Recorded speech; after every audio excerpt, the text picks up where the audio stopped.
எடுத்துக்கோங்க. கொதிக்குது தண்ணி. அந்த கரண்டியில்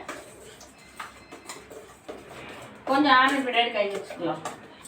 நொய் நொய்யாக இருக்குது. நாம் புட்டு மாவுனா கொஞ்சம் நெய்ஸாக அரைச்சிட்டு வருவோம்.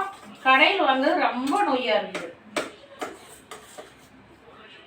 புழுங்கல் அரிசி தான். புட்டு மாவு, கொழுக்கட்டை மாவு, இடியாப்ப மாவு எல்லாமே கடையில் விற்கிது. எல்லாம் ரெடிமேடாக நம்ம மாதிரி இருக்கிறவங்களாம் செஞ்சு விற்க ஆரம்பிச்சிட்டாங்க.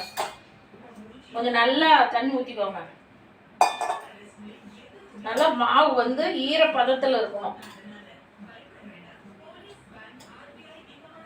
பாருங்க, நான் நேற்று பாதி செஞ்சுட்டு ஒரு பாக்கெட் 1/2 கிலோ வாங்கிட்டு வந்தாங்க.